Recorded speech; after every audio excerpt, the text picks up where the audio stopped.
Hello, we start with breaking news. 8 children and a security guard have been killed after a 14-year-old boy opened fire in a school classroom in the Serbian capital, Belgrade. Chaos and panic at a Nevada middle school after a student opened fire, and tonight a math teacher who lost his life in the shooting is being called a hero for putting his life on the line, trying to protect children who were in the line of fire. On March 24, 1998, the day started out just like any other for the students of Westside Middle School in Arkansas. But by 12:41 in the afternoon, everything had completely changed. 2 young boys, aged 11 and 13, carried out a carefully planned ambush that took the lives of 5 people and injured 10 others. But they're not the only ones.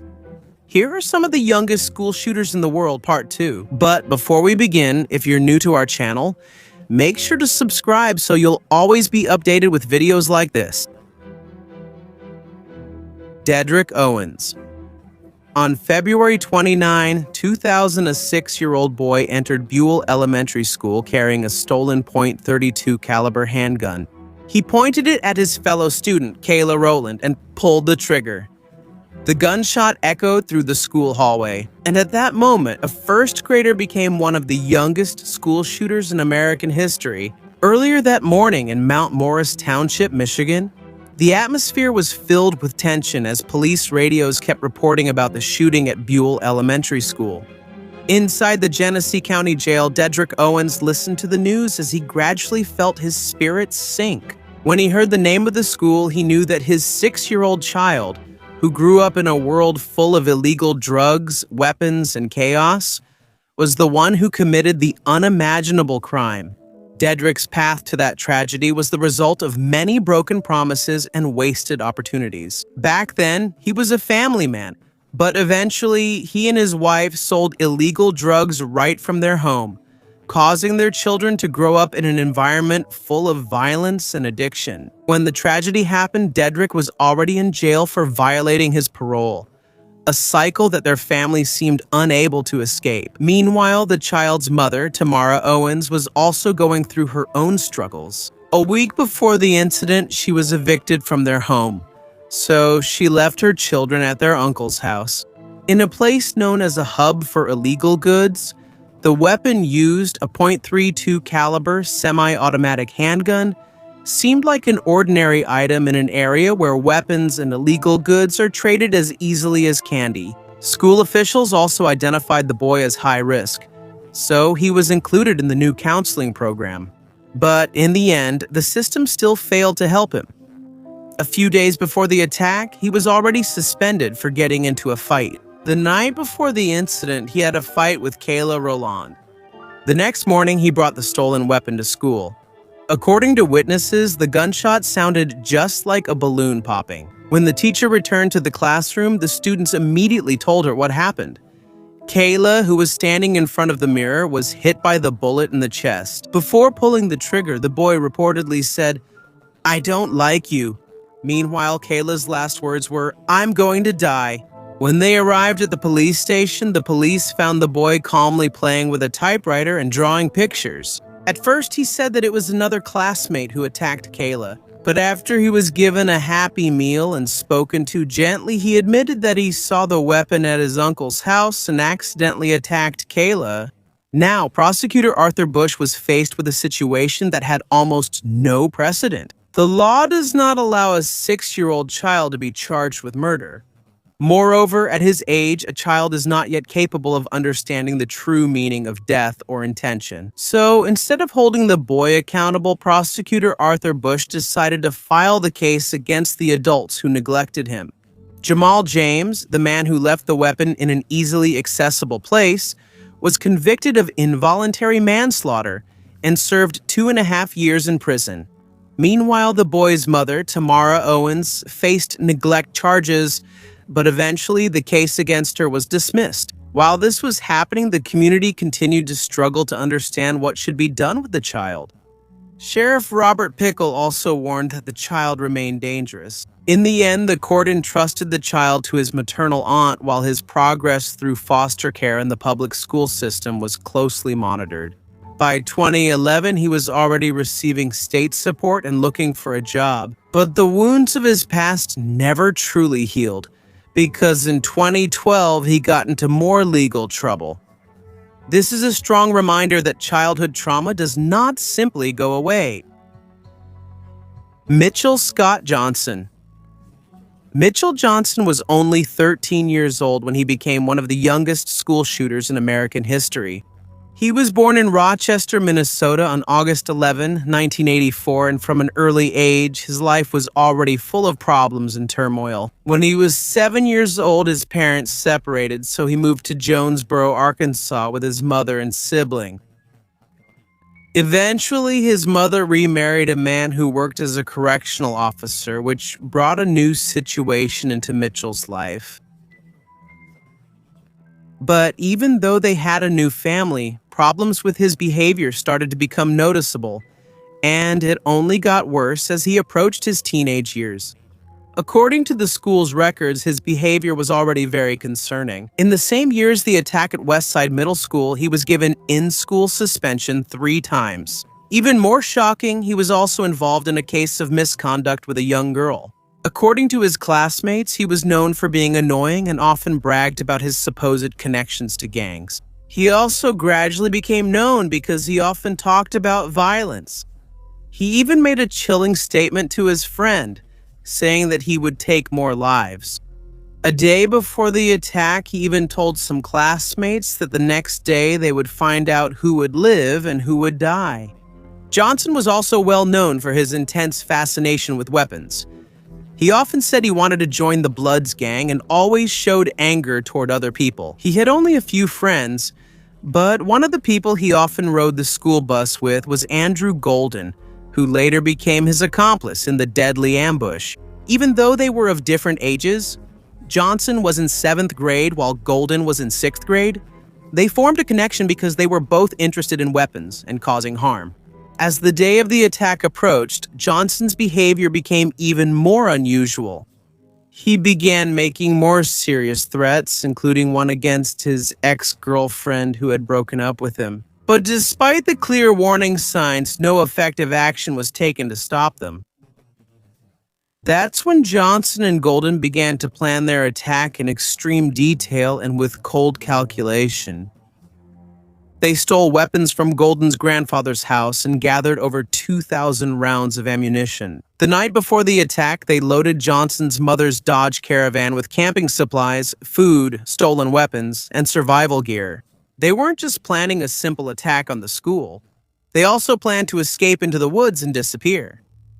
The next day, they intentionally didn't take the school bus and drove the van to Westside Middle School.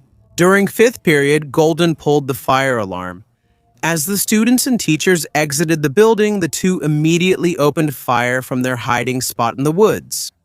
The result was tragic. 5 people lost their lives, including a teacher and 4 students, while 10 others were injured. Just 10 minutes after the shooting began, Johnson and Golden were arrested by the police.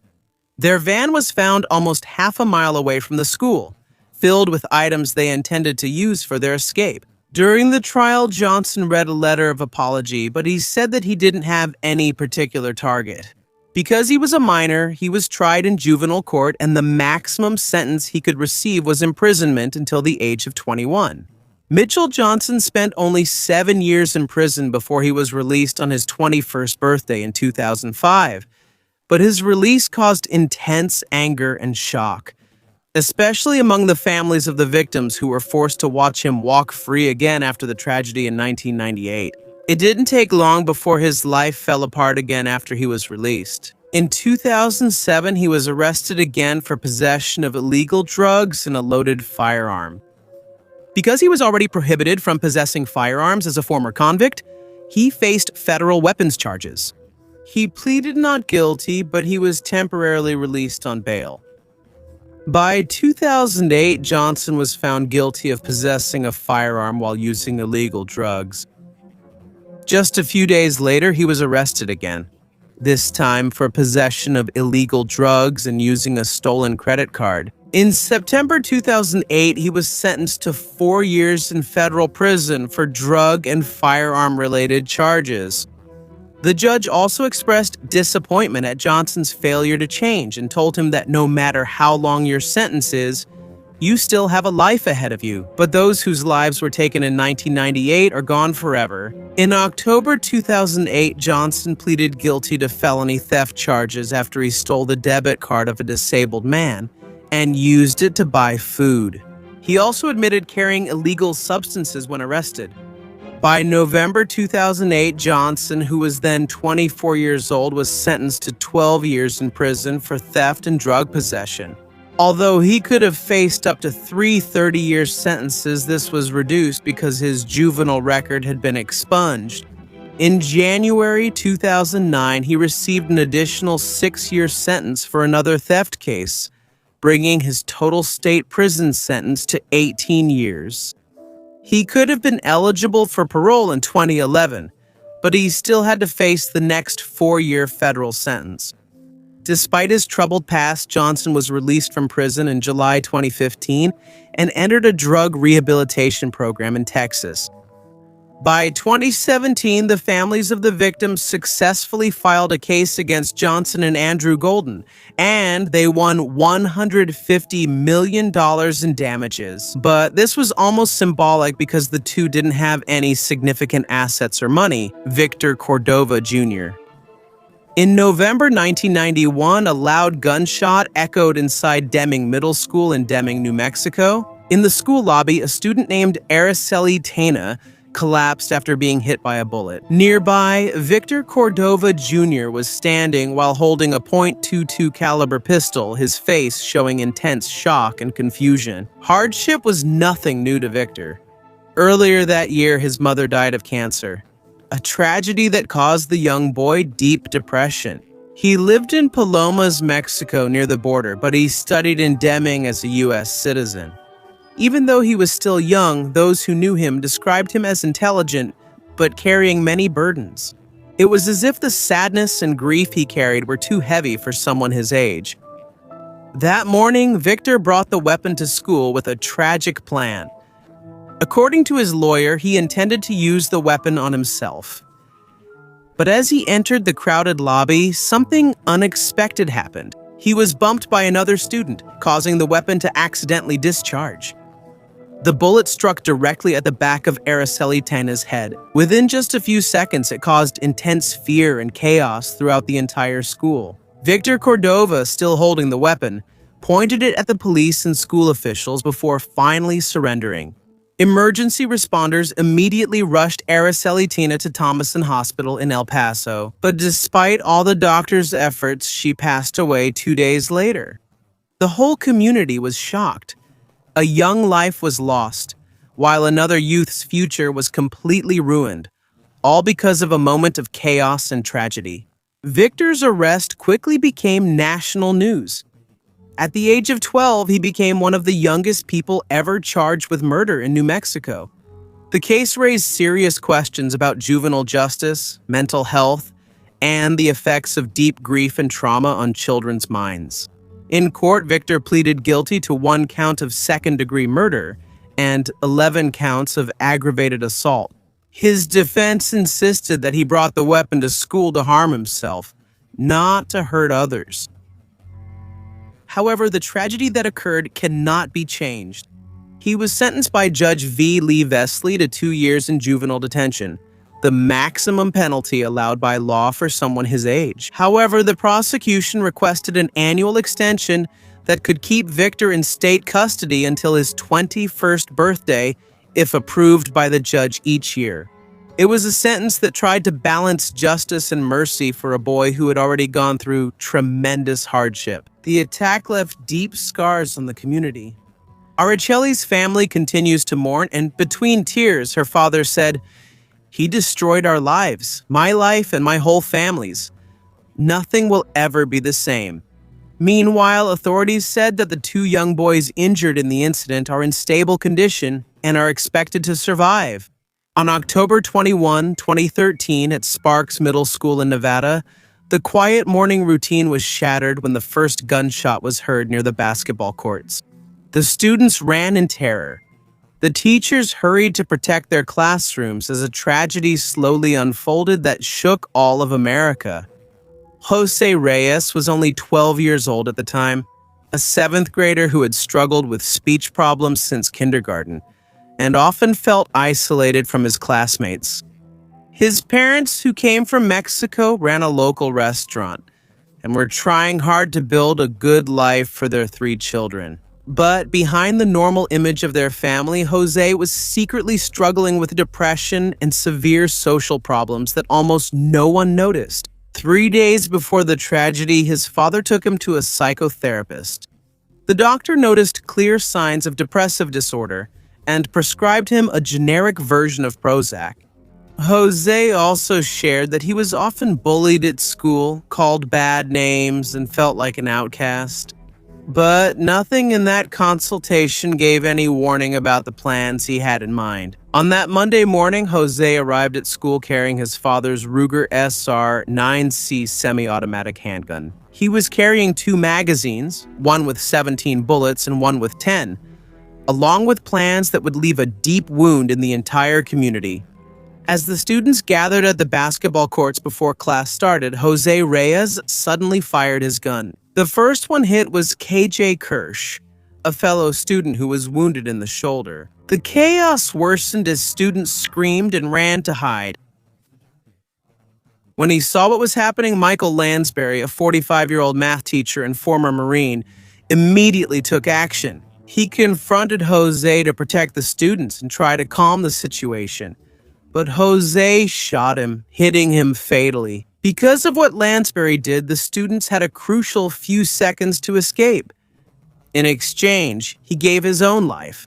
Later on, many witnesses called him a hero. He was a man who risked his own life to save the children from danger. After that, Jose fired 2 more shots at another teacher, Mr. Perez, but both bullets missed. Meanwhile, while Mason Davis was trying to help Michael Lansbury, Jose attacked him in the stomach.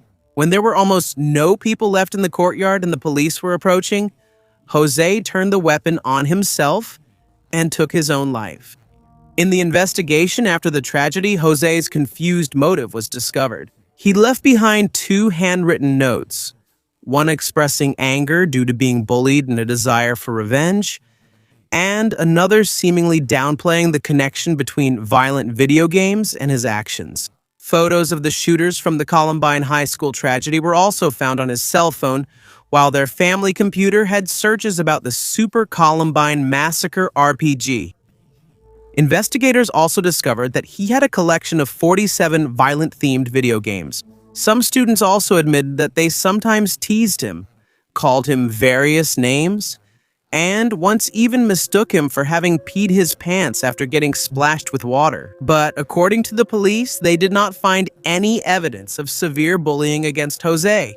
The investigation also revealed that he only recently began showing signs of autism.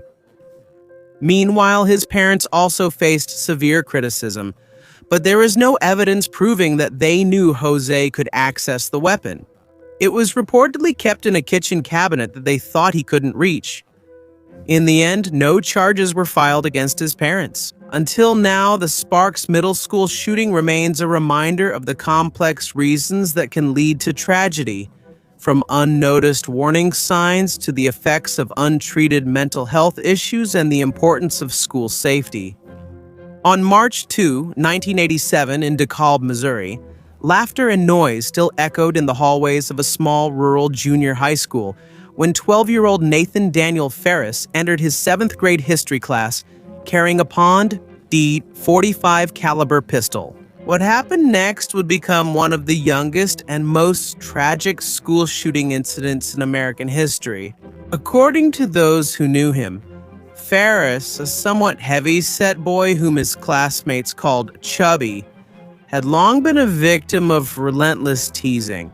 On the Friday before the incident, he even warned some of his friends not to come to school on Monday because he said he would take care of them. But no one understood how serious his threat was. That morning, just moments before the teacher arrived, Ferris took his father's weapon out of a duffel bag and told his classmates, "I'm going to attack you." Almost a dozen students immediately crowded into a corner of the classroom, trembling with fear. But there were 2 students he immediately focused on: One of them was Timothy Perrin, 13 years old and also a friend of Nathan. When he saw the weapon pointed at others, he immediately jumped to grab the gun. It led to his death, but he probably saved many lives as well. According to investigators, a bullet hit Timothy in the stomach and was followed by a shot to the head. Despite this, he was still able to crawl out of the classroom into the hallway before collapsing. Meanwhile, while the teacher was just outside the door, Nathan turned the weapon on himself. When it was all over, 5 spent shells were left on the classroom floor while there were still 2 live rounds remaining in the weapon. Both boys from Rushville were rushed to a hospital in St. Joseph, but both were later declared dead. According to the school superintendent, neither of the 2 boys was known as a problem student. But their small community was immediately and deeply affected by the tragedy. A crisis response team composed of counselors, psychologists, and clergy from the Heartland Hospital system was immediately sent to the school. Group and individual sessions were held for teachers, staff, and students to help them cope with the severe trauma of what happened. The superintendent also decided to return classes to normal as soon as possible, according to him. They said it would be better for us to return to our normal routine as soon as possible. Norman Walton, the class teacher, was just outside the classroom when the attack started.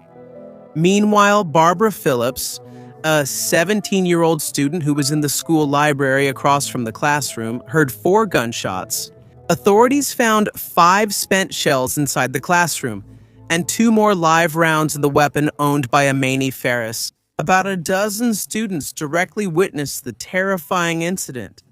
According to investigators, there is a strong possibility that Timothy Perrin prevented a bigger tragedy because of his heroism. His quick action may have saved many lives that day. When the investigation was over, the authorities admitted there was no way to determine the motive because Nathan Ferris had died. We will never know what was going through his mind at the time of the attack, but it's clear that the warning signs were there: the bullying, the threats, and the easy access to a deadly weapon.